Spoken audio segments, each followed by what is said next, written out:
binge recording today. Yes, she is, because I look cute as fuck today. I feel cute as fuck today. And it's been a little bit.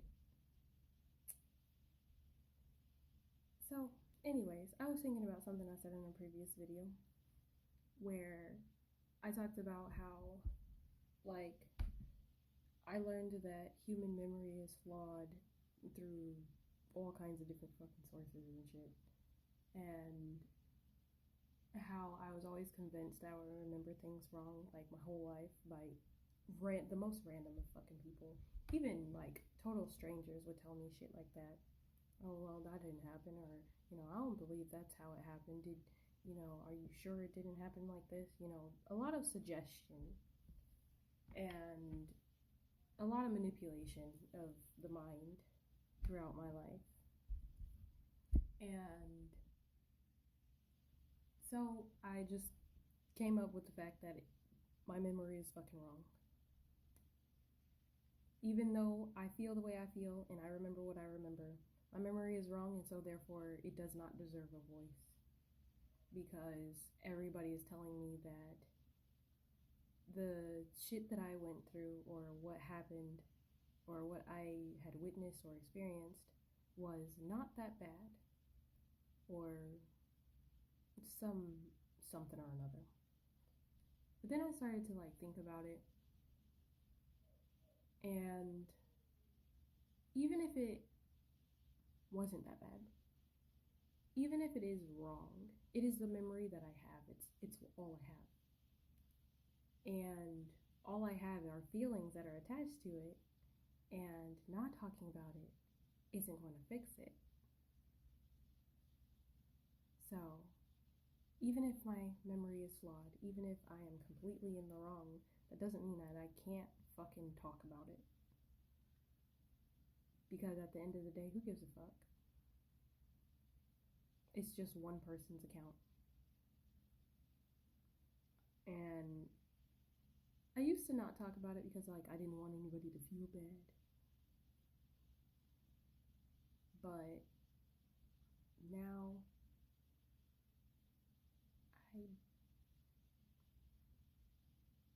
I don't want to say I don't care, but I don't fucking care.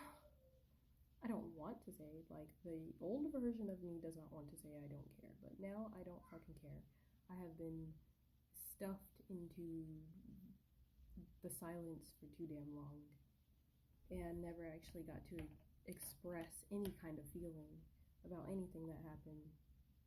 And that shit was fucking frustrating as shit, because I could have been saved from going through a lot of shit by just talking about how I was feeling and what was going on, but nobody around me was fucking safe.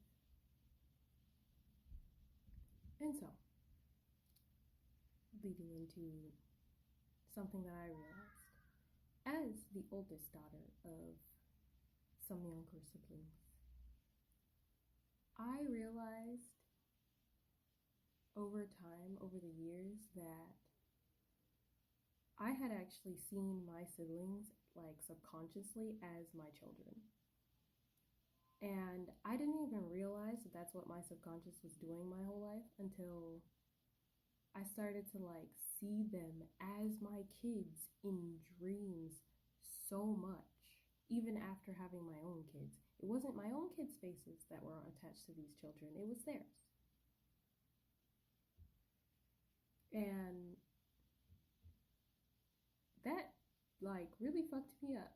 And I was really working on my subconscious, telling myself these are not my children, they are my siblings, these are not my children. Just trying over and over to reformat it, but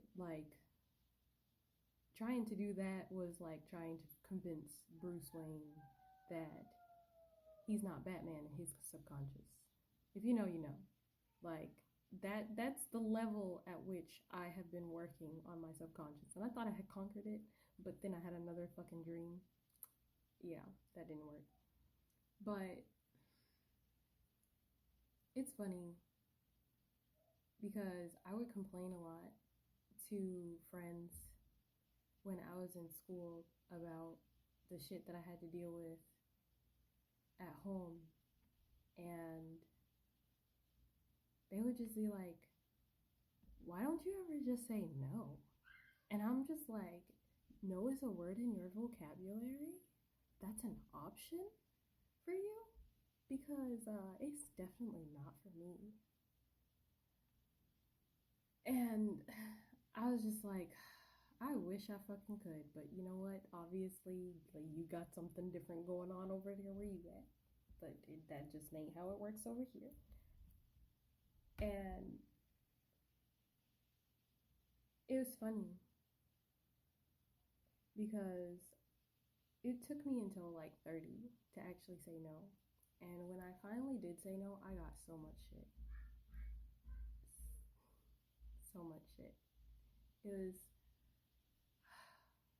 honestly fucking frustrating and freeing all at the same time. Because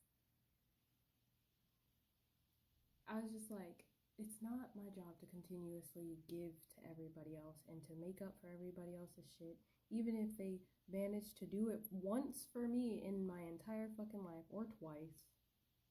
Because some people are gonna count that as twice. But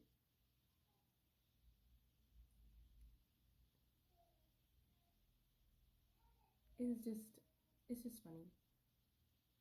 The level at which I had given up bits of myself my entire life.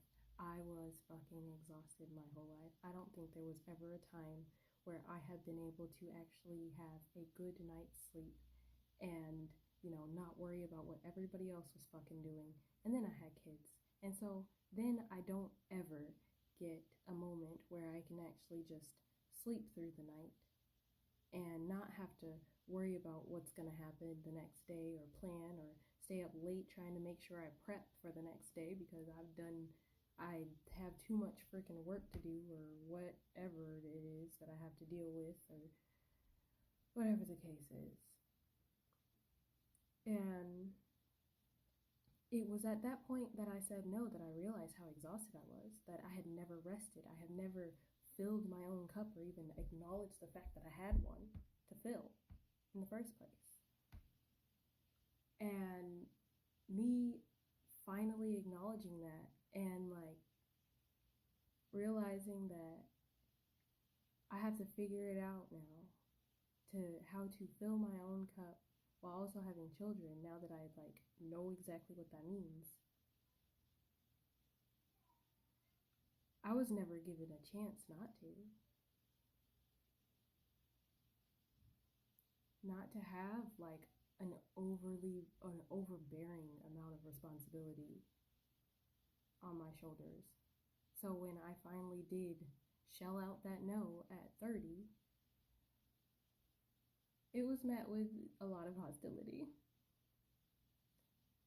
And the exact quote was, I could write a book on your mistakes. And basically saying that, I helped you get to where you're at, so you need to do this to make up for somebody else falling apart. And I was just like, if we trade back the same $5 back and forth, nobody's gonna fucking get anything out of it. And I am fucking depleted. I have 2 of my own kids to take care of. I am depleted. I can't do what you're asking me to do. I don't even have energy to breathe at this point. And you're asking me for help. I need help, my damn self. And yeah, so when I stuck firm with that no, that my own mistakes were thrown into my motherfucking face, even if my mistakes actually spawned from the trauma that I experienced from someone else's. But, I worked my ass off not to blame them for it.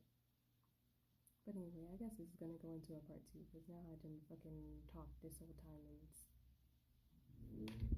anyways.